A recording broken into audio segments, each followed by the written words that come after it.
Hello there guys, it's Captain Invisible here and welcome back to another turn of the Swissmod custom campaign for Medieval 2 Total War. This is going to be turn number 3 of the Northmen, so we shall get into this and see what madness has unfolded. Should be right, there we are. So we've got a candidate for adoption under the benefactor of Emperor Otto. His name is Erhard de Batige, I believe. I'm probably butchering the language there. I do apologise in advance as usual, but I've tried to get this guy into my capital so many times and it's just not partaking. He's going to go wherever the Emperor is, and because the Emperor's in this land, if I accept now, he'll end up in Kaiser, which isn't ideal, simply because I'm not going to be able to move him around as much. But we have a new problem as well, which I'll address later on. But whenever I try to get this guy to join Emperor Otto when he's away from this island, it doesn't accept the adoption. I've tried and it's just failing constantly, so we're gonna have to just accept him here and roll with it.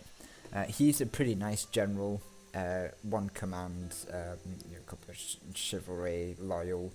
It says he's a confident attacker, so +2 command when attacking, so that'll boost him up to 3 stars when he's attacking. He's got +1 command, which he's got there.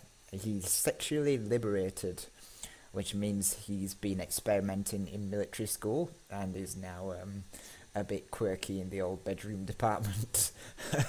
He's not fussed what happens so long as he has a good time. Is the general gist. And he's a fair fighter, so he's got that chivalry. And he's only 26, so we can accept him. But as I say, he ends up in Kaiser, which isn't ideal, but it's not the end of the world. We should be able to navigate him over here at some point. We'll need to do that fairly sharpish anyway. But in fact, let's do the end of turn report. Let's do the boring bits first. So, end of turn report. We've made a bit more money this turn, so that's good. Military top is the boys in blood of our enemies. That's a bit interesting. I wonder if that's the boys in red, the Venetians from the previous turn. Financial is the Lionhearts, so England. Production is the Desert Hobos. That's a really nice name. I believe that is probably the Moors down south. And then we've got the Swissmanian Empire, top in both population and overall ranking. So pretty good there from all players. We've been kicked off the leaderboard, as you would expect. And there's probably a good reason for that. We currently have the Turks under Sultan Mehmed, currently attacking Genghis with quite a hefty army. This is the Sultan's. This is probably Sultan army. It's got quite a few siege equipment already, and he's got some ships over here. I assume it's just sailed all the way down here because the Turks, I've checked the diplomacy, and the Turks currently aren't at war with the rebels, so they've not even pushed the rebel settlements. They've just gone straight for Genghis, and they're going to try and take us off the map. It's a good move, nice early push, doesn't go amiss, but I have played this turn time and time again, and I believe I found at least one way to silence the Turks. Now, from what I've seen from the Turkish deployment at the start of this campaign, they have 2 armies. They have one here and one right the way up here. I believe this one is the one he's attacked me with, the one closest to his settlement here. And since he's not captured any settlements over here, I assume that this is the only army he's got at this side. So if I can take this army out, or at least trap it, then it's not going to be useful to him. It's not going to work, and he's going to suffer as a result. So, as I say, I've played this turn. I think I've got a strategy in mind. I don't know how well it will work out, but certainly I don't think he expects this to happen. It's a strategy that I used actually in the Britannia campaign, if you remember that. The Siege of Oxford, as it was known. And I'm going to use exactly the same strategy as I did there. We've got the Emperor's army here, ready to standing watch, ready to engage. But what we're going to do first is we're going to attack with these little peasant crossbowmen against all of these troops. And we're going to sacrifice these men for the good of the campaign.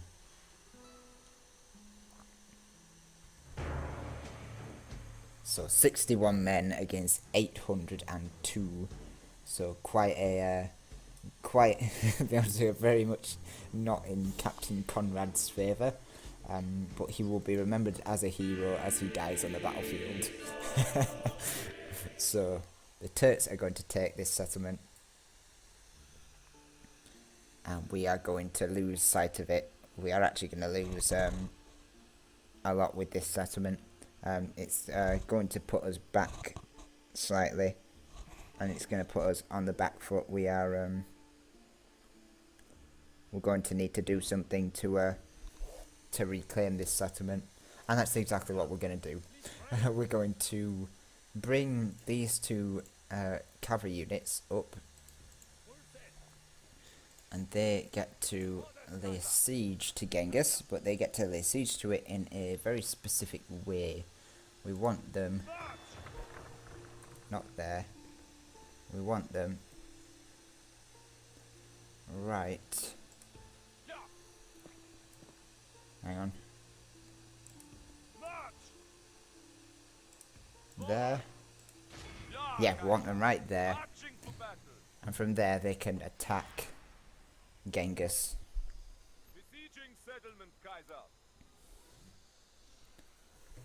I'm just going to grab tons of siege equipment. Let's do that. That should work out okay. So our relationships have worsened with peace and love. Clearly, his name wasn't very accurate to his overall strategy. I'm quite disappointed because I was really looking forward to peace and love, but instead we have war and bloodshed. But with that now in place, we can take the Emperor himself. We can jump him onto this ship. And now he can actually sail and join this army. And now he can actually be the one that is sieging Genghis, which has these troops in. His Sipahi Lancers, 4 units of Turkish archers, and then 6 units of spearmen, and his Sultan. And we've got Emperor Otto the General, 4 stars compared to... What's Sultan? 3 stars, so he's not as strong of a leader as we are.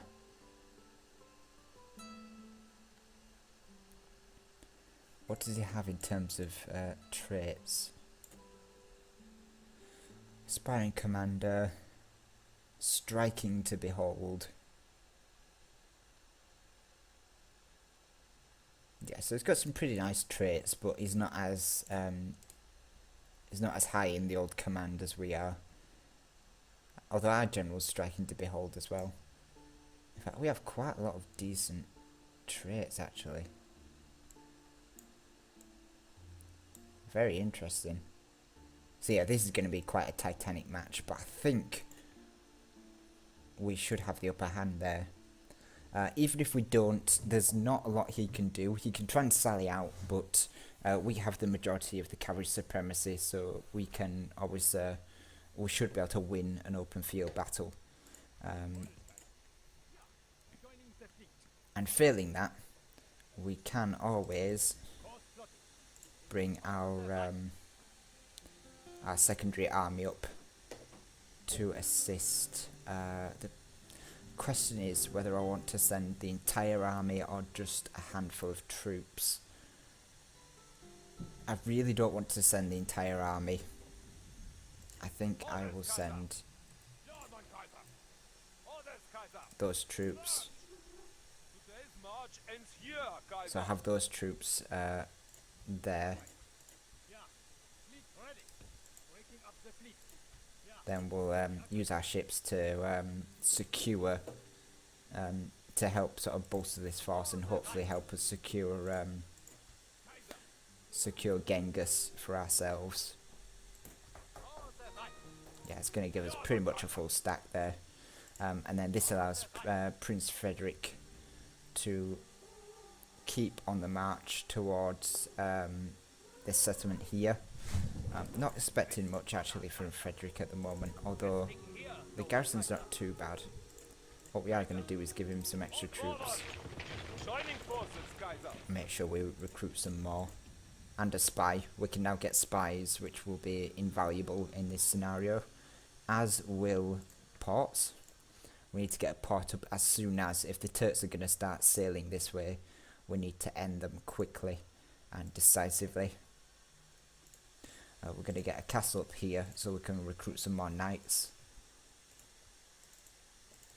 Chavez. It's going to be quite a ferocious settlement actually, with a general, and it's got peasant archers.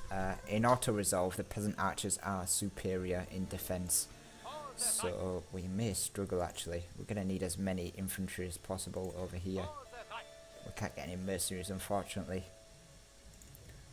I may have to wait until we've dealt with the Turks up here, because as soon as we capture Genghis back, you know, that should be, as I said, this is the force that he had over here, so unless he's going to move this army back down, I don't think he'll have anything up here, so we could actually counterattack immediately with the Emperor and try and finish the Turks ourselves. So expansion down here might have to wait at least for a few turns. We're not due to make that much next turn, which is unfortunate, but it's the way that the chips have landed. As I say, with us losing Genghis, it's obviously come as quite a hammer blow. So we just need to deal with that and deal with the Turks, and then we should be in a better position. So in terms of, yeah, we put with peace and love. Someone occupied Genghis, but we are retaliating with that. We need to start some diplomacy, because no one's got in touch with me with regards to diplomacy, which is quite scary. So we're going to send England a message. Can we do that? I think it's disabled. I don't think we can send messages. That is unfortunate. That is actually really unfortunate. Ah well, I'll just message him on Steam. We can do diplomacy on Steam. It would be quite okay for us to do that. So yeah, I did anticipate that SAR would attack us. SAR BG's, or SAR, I think he got rid of the BG, at least for his Steam name. But yeah, he is a really good player. I expected nothing less from him, and I would be very surprised if I actually do manage to take Genghis back. His skill is quite potent, and I did expect him to just go all out attack. So I am hoping that we can silence him quickly before he builds too much momentum on us.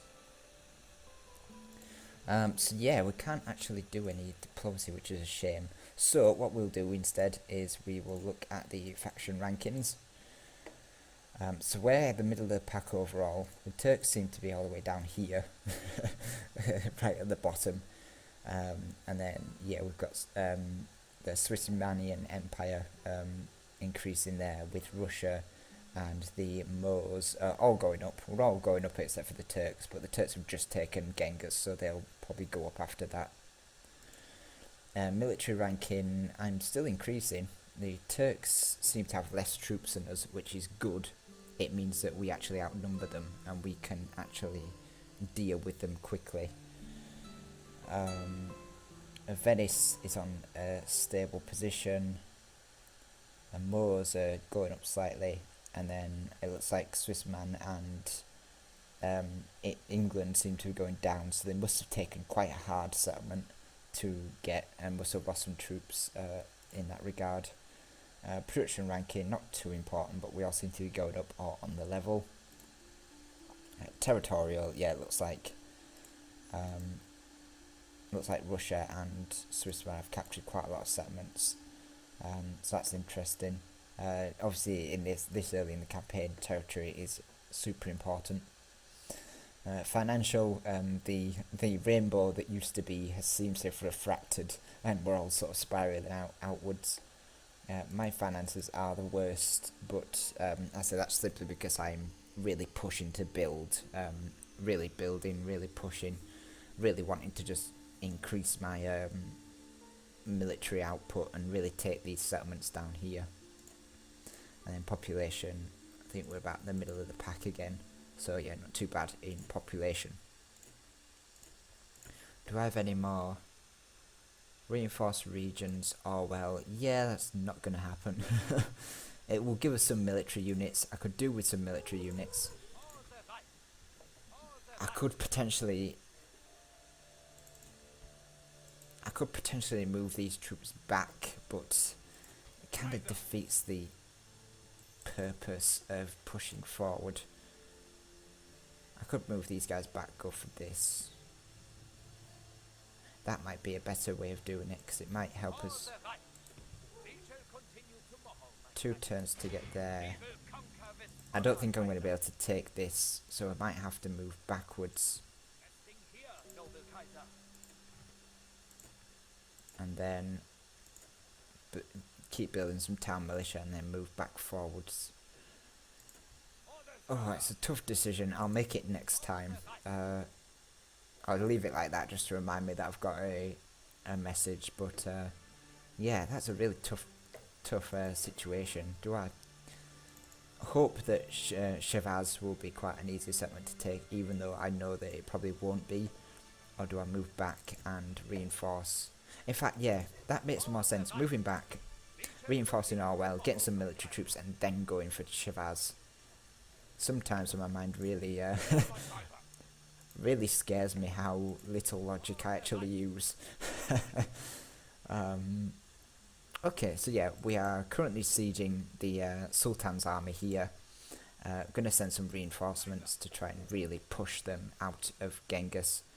And we are going to make our way back to Orwell to get some military troops and then march on Shavaz. And we'll have to find out how we're going to get this guy out of this situation. I wish I could get mercenary ships, but that's obviously not the case. Anyway, that's enough rambling. I think that's a decent time to end this turn. I'm glad it's sort of getting exciting with the Turks. That's going to be really interesting. I look forward to seeing how that's going to go. But for now, we're going to end the turn, and we're going to send save the turn and then send it to.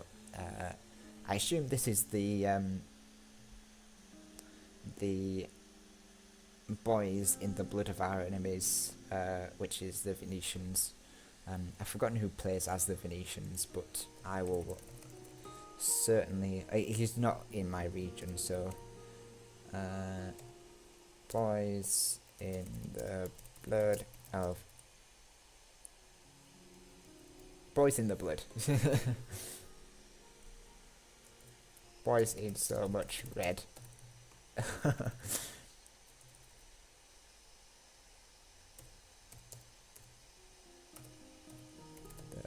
blood.